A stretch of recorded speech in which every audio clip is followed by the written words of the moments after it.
What is up, everybody? Welcome back. This is episode 23 of I'm So Beastly. I am your host, Mr. Richard. Now, this episode hits home. This episode is about teachers, and it's going to discuss how teachers are the gatekeepers of the future. This should be pretty obvious, especially to me. I am a teacher. And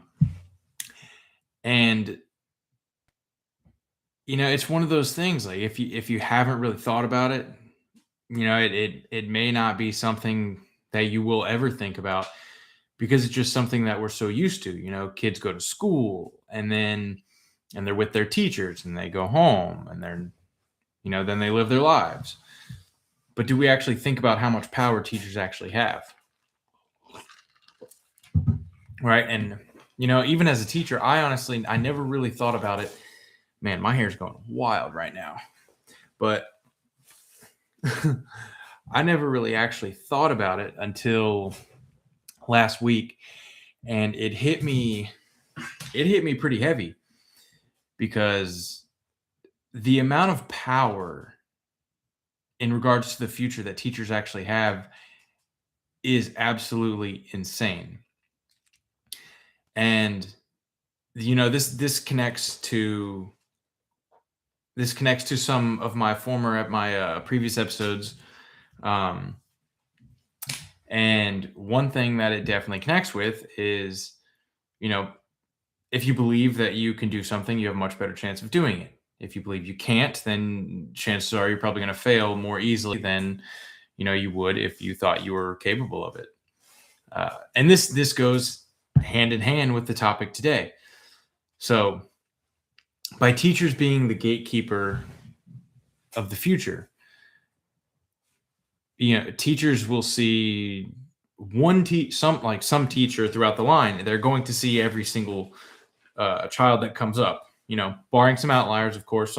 Some students, some children, they just don't go to school, right? But it's very few and far between, right? It's almost statistically zero, as far as I'm concerned, as far as I know. But basically, anyone who is born will,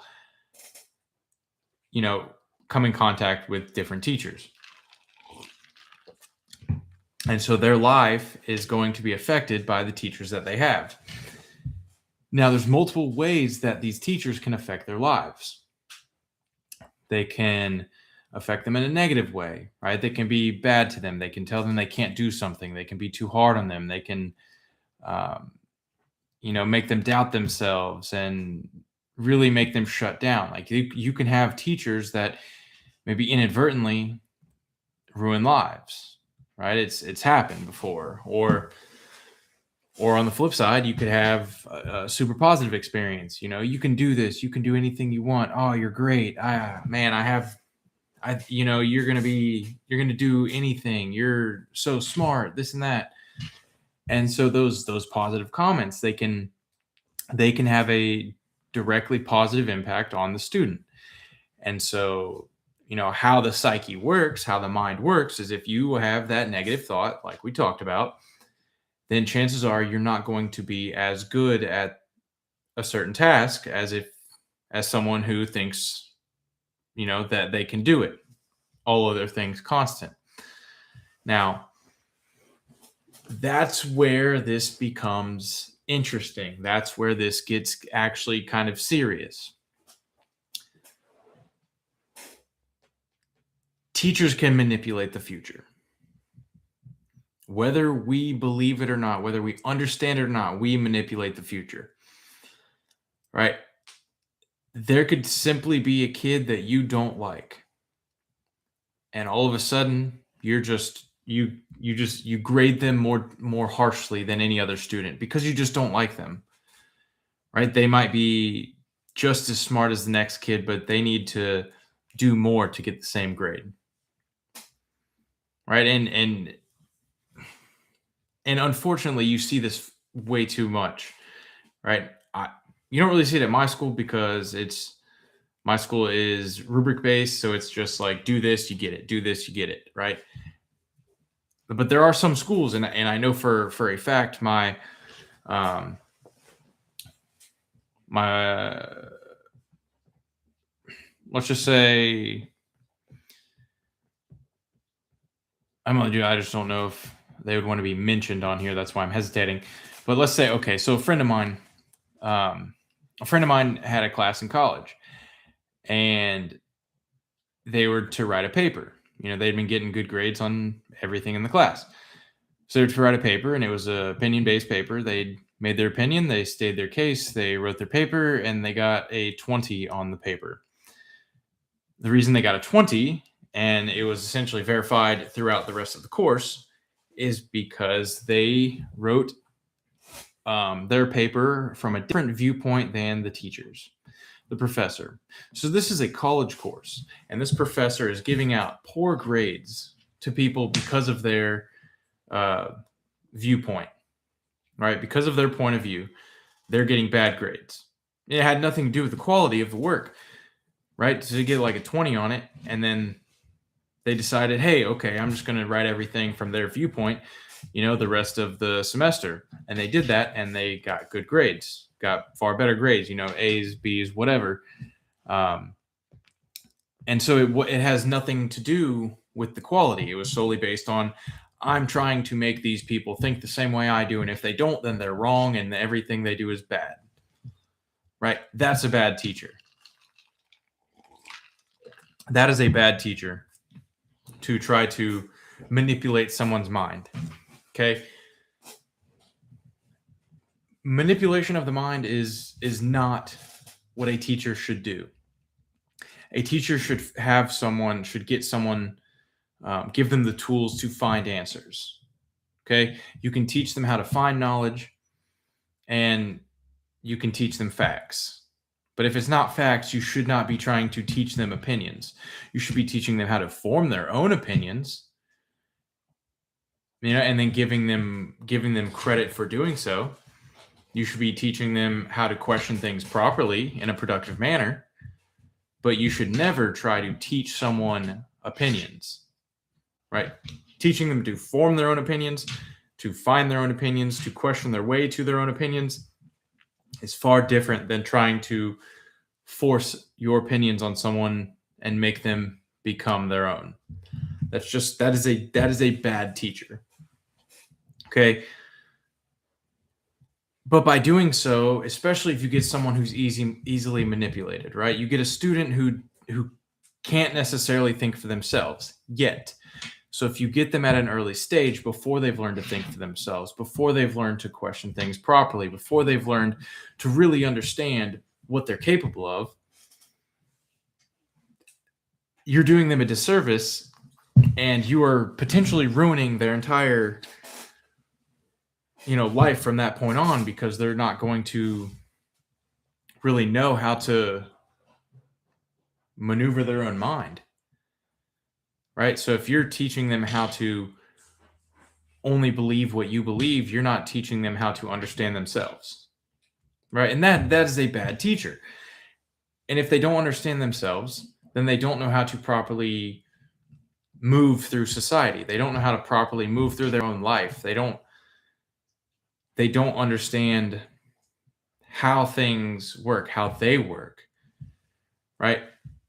They don't know what their full capabilities are because you haven't taught them how to flourish. And so I guess it comes back to, teachers have the ability to propel some students and hold some students back. And part of it is, if the student meshes better with the teacher, not necessarily personally, but just from a styles perspective, then it is easier to propel one student over another. However, if you are a teacher who grades harshly, right? And mind you, I'm speaking in terms of school. If you grade harshly, you're essentially putting that person at a high disadvantage if they don't meet your standards and how you think things should be done, which is it's unfortunate, because then if they get bad grades, right, we're shutting them down moving forward, because That's essentially how the world views people's intelligence. They use grades as a measure of intelligence. And we all know, we should know, that's just not the case. Right? Grades are absolutely not a measure of intelligence, in my opinion. Your opinion might be different. No worries if it is. Okay? You've had different experiences than me, so it might be different. But grades do not measure intelligence. Right? You could have someone who is just absolutely terrible in school, but they are the best painter of all time. Okay? That is where their intelligence lies. And yes, this episode, in a sense, does connect back to my episode on inner genius, find your inner genius, right? It's very similar. So teachers are basically saying, if you don't get good grades, you're not intelligent, and you can't have, a successful life. And no, we don't directly say that, but in a sense, if you can hinder somebody before their life even starts. Let's just say, for instance, right, a child, like, you can experience things through high school, but until you're out of high school, you're off on your own, you're become an adult, right? Your life really doesn't truly start until you become an adult and graduate from high school or leave high school, whether you graduate or not, whatever, right? Teachers have the power to essentially ruin someone's life before it even starts, right? We are in a position to completely hinder, children from having a successful life or the opportunity at a successful life before it even starts, because we're only giving them marks on how well they, can read and write. And most of the time, we are grading them on things that they have no interest in, right? If you're grading someone on how well they read, let's say a book on baseball, but they have absolutely no desire to know anything about baseball, they're not going to comprehend it as well as if they are going to be reading a, fantasy book about wizards and dragons and whatnot. Because if they are interested in wizards and dragons, they're going to remember far more. They're going to comprehend far more than they would if they're reading something about baseball, which they have no interest in. Right? That makes sense. So every test we give them, for the most part, is based on something potentially that they have absolutely no interest in. And that's unfortunate, because they're graded on how well they can comprehend something they have no interest in. So their only interest in the matter is comprehending it to get the grade to, have the chance of successful life. And they're taught this forever. They're taught this from the onset of, their educational years. Right? So they're taught it from a very young age. And that goes back to the teaching aspect, because you can connect the state testing, all that, with teachers. Right? I'm just lumping it all in. The education system, teachers, it's all considered all one. And I know I'm in a sense talking in circles, but it's just, when you think about it, every single person who has anything to do with the future has teachers in their lives. And traditional education systems have so much power in regards to the outcome of the future, right? Obviously, it's not everything, but a big amount of it is, because if a kid trusts a teacher enough, then they'll start listening to them, and then maybe they'll sway them to go to a place, like a college they don't want to go to, and they end up going there and they end up not doing well. Or, someone's loves math, but then they have a bad teacher, and then they end up hating maths, and they end up not doing well. And it's, the way I see it, one, I think that the education system is incredibly messed up, and it's not a good system. It's just not a good system. I mean, that's really the only way to describe it. It's just a bad system. Okay, I won't go into detail because I could just be talking and talking and talking on it. It's not worth it. It's just a bad system, right? I just don't. It's just really tough because we can grade these students all we want, but there's so much more than, students. They're humans. They have interests. They have, likes, dislikes, talents that we will never see as, as teachers, because unfortunately we have to be focused on, one subject, two subjects, whatever. We have to be focused on those things to teach a certain curriculum that align with state standards that can get these kids to pass the test at the end of the year, so the school districts and this can get money. And I've talked about this before, and here's another bugaboo about the teachers being the gatekeepers and how difficult it is. So as it stands right now, and I don't know about anywhere else because I've only taught in Florida, the Florida school system, you get money based on your test scores. The schools who perform better get more money. The schools who perform worse get less money. And like I said, I'm sure I've talked about this before. Okay. Here's the problem with that. I've taught at schools that don't have any money, or at a school with doesn't get any money. And I've taught at schools that get like all the money because they're A schools. The issue with that is the schools that don't get the money are the ones that need it the most, right?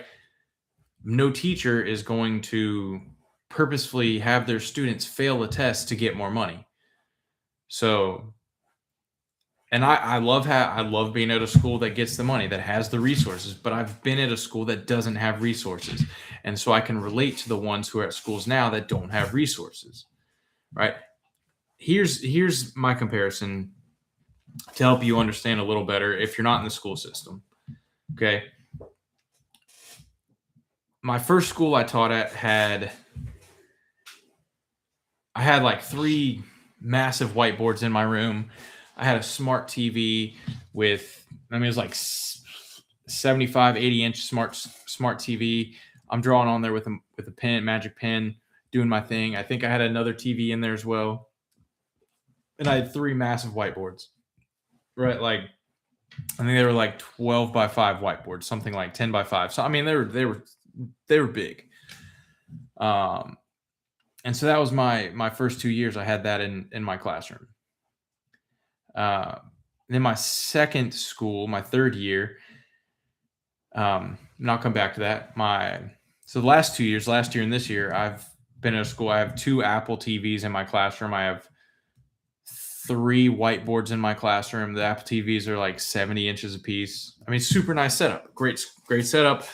Got a lot of money. It's great. Fabulous. My second school that I taught at, though, before the one I'm at now, for 3 of the 4 quarters, so for 27 weeks, I had a 4 by 5 whiteboard to teach 3 different classes on. And,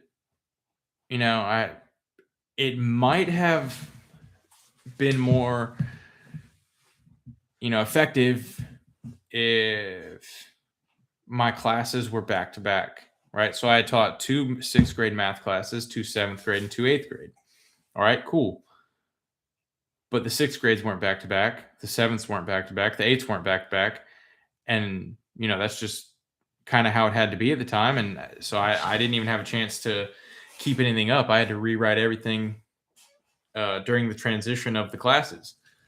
And so there was really just no place for me to truly to be prepared from class to class. And, it affected the beginning of the class because I'm doing that and the kids aren't, doing their thing properly because there's nothing for them to do because I had to get everything ready as they're coming in instead of already having it ready. right? And that's not school's fault.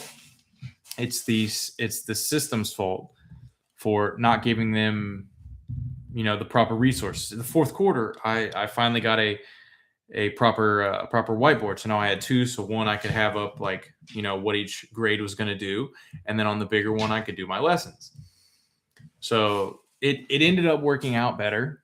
But yeah, if you don't have resources, if you don't get money, you don't have resources. And if you don't have resources, it's incredibly difficult to do your job. Right. And I can guarantee you that it's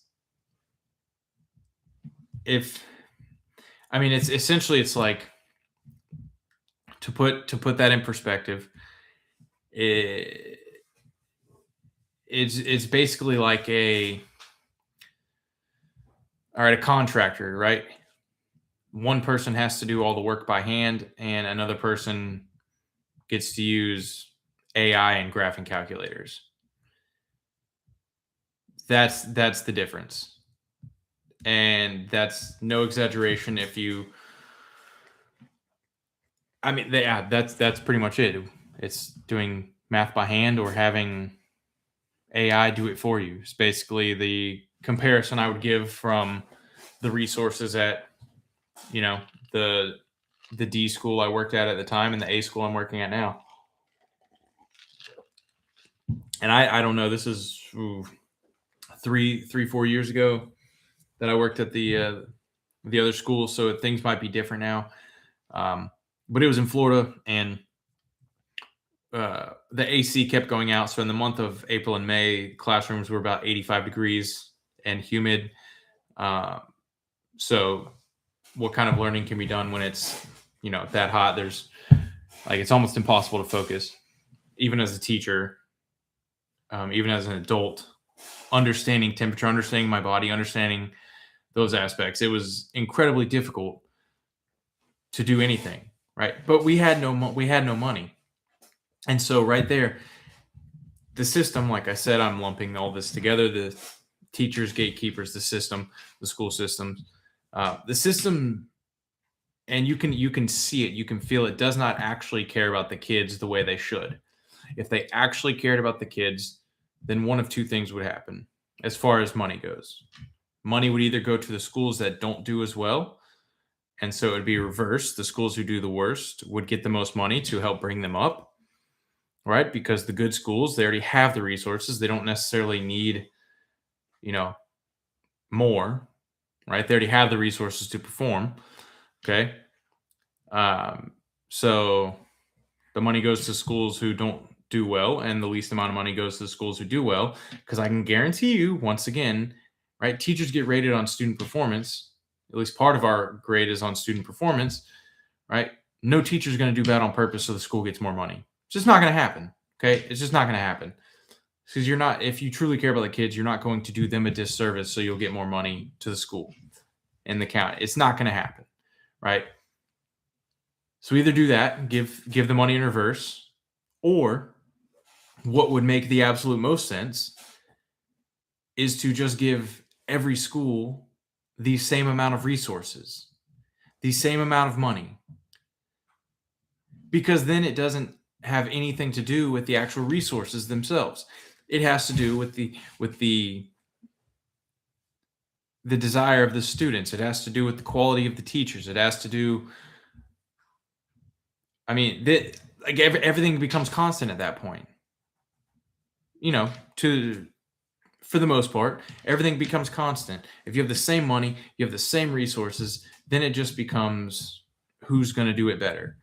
And even at that rate, who cares who does it better as long as everyone's doing it well, right? It shouldn't be a competition. It should just be compete against yourself. But so what? You do better than another school. That's great for your students, but that's unfortunate for the other students because they're not getting, the same education as your students are, right? It's all well and good to have a school that is better, to be at a school that's better. Cool. But if we truly cared about all the students, all the, all of society, then we would just focus on everybody having the best education. Okay. I mean, there's so much more I could say, but I'm just not going to say it. But honestly, I love my job. I love the school I'm at. We do things differently than most schools, and it makes things a lot more fun. It's a cool place. I think my school does it as close to how it should be done as we possibly can in the landscape. That's not the proper word I wanted to use, but uh, basically, I mean, that's pretty much it. It's as close to perfect as we can get right now. I'm sure there's ways that we can improve it, but as it stands, I've been in a traditional school, and the school I'm at is far from traditional, and it works better. But studies have shown if kids are able to study, like I talked about earlier, kids are able to study things that they enjoy and are given some sort of freedom to research these things they enjoy and like research what they want, they're going to do better because they're more interested. So they're not just, and you still have some kids that do, of course, but it if the system should not be, you know, we sh- basically the best way to test reading comprehension, especially on state testing, right? Throw out the money, throw out whatever, is to have a test at the beginning of year, and not a competency test, nothing like that. A test on interest. So then you actually have um, what are they called? I don't know, short stories, um, sections, I don't know, samples, writing samples, passages. There it is. Passages. So the kids take a test at the beginning of every school year for about interests. So it's a personality test essentially. And throughout the course of the year, they just have AI generate passages that are directly correlated and connected to each individual student. This would not be that difficult. Also, they want to consistently talk about differentiated instruction, but guess what? They give these kids the same exact passages to do on the state test. What kind of differentiation is that? It makes no sense, right? If you're going to preach something, then you should put it into practice when you're testing the kids for their overall knowledge, right? For their understanding of a certain task, right? Especially for their reading, their language arts, their English, whatever. If that is the case, definitely give them a personality test at the beginning of every school year, and then every kid gets a passage, 5 passages, however many passages are on the test, gets it generated directly suited to their interest.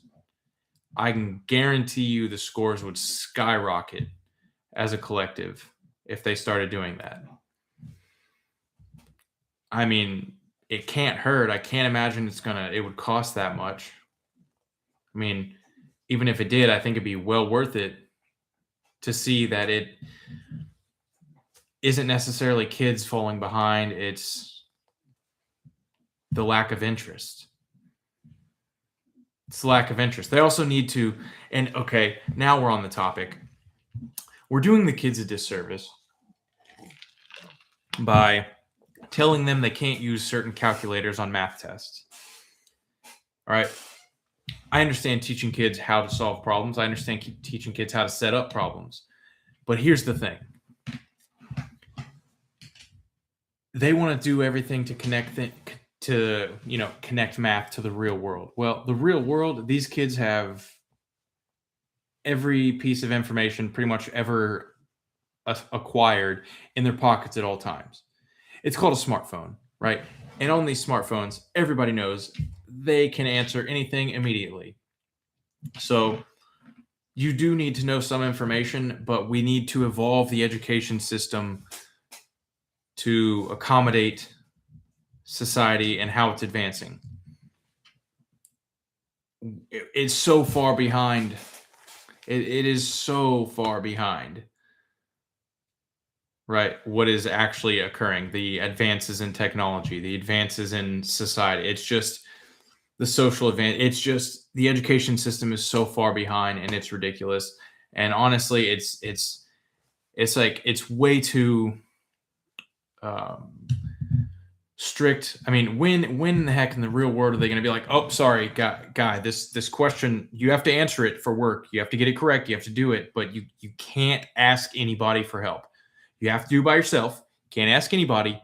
Oh, by the way, you can't look up any information either. You have to do it all by directly what you know. No job is going to do that, right? Even even doctors, yes, of course they know what they're doing, like for surgery, they understand it.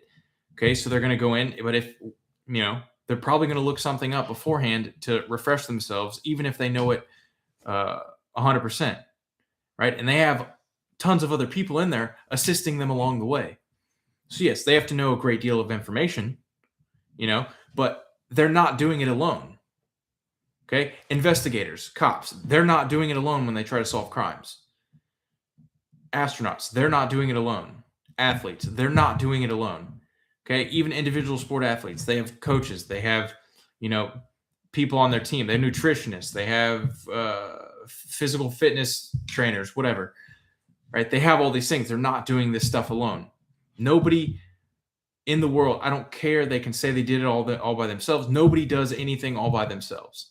They have people, even if the people they have are someone they don't even know their name because they're just dealing with them through, means of the internet or phone or whatever. Yes, I'm getting kind of riled up, I guess, but no one succeeds alone. I mean, if you do, you're an extreme outlier. But also, what's the point of succeeding alone?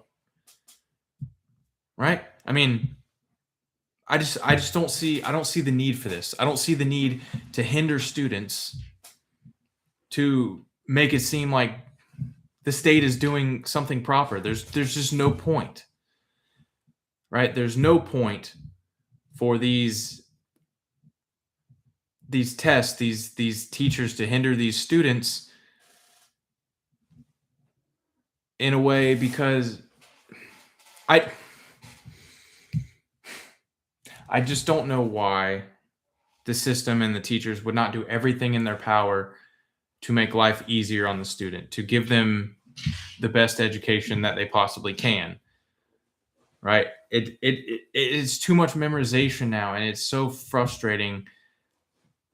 It's so frustrating because you're going to learn more by just researching yourself. You're not going to learn it in a lecture. They're going to teach you the basic information.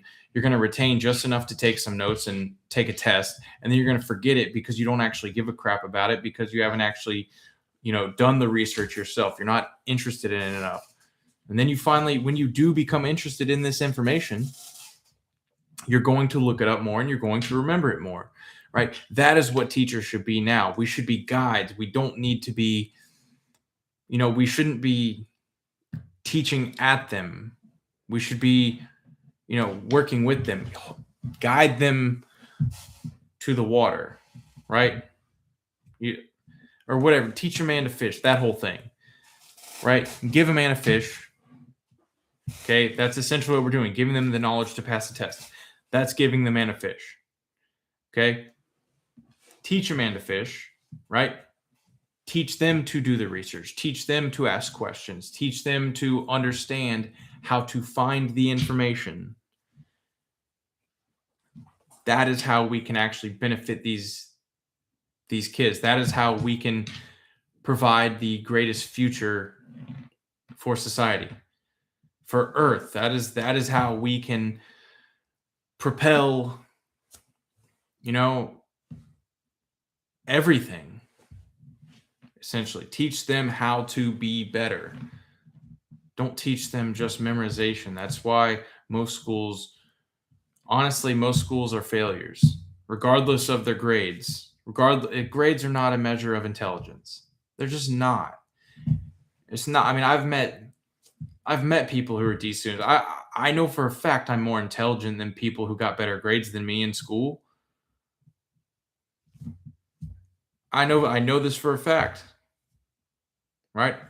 It just is. And then there's people who got worse grades than me that are smarter than me.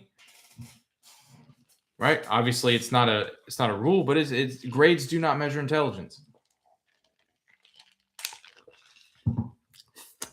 And we shouldn't view it as such, and society shouldn't care. I mean, honestly, who cares if you get a college degree if you can complete a task at a better clip than someone who did get a college degree. I don't care if I'm a CEO. I don't care if you dropped out of the 8th grade if you know how to do exactly what I'm asking for. I mean, what do I care? Oh, you can go to school for 4 years and pass classes and just do it. Honestly, college is easy. Then maybe that's, I mean, my experience.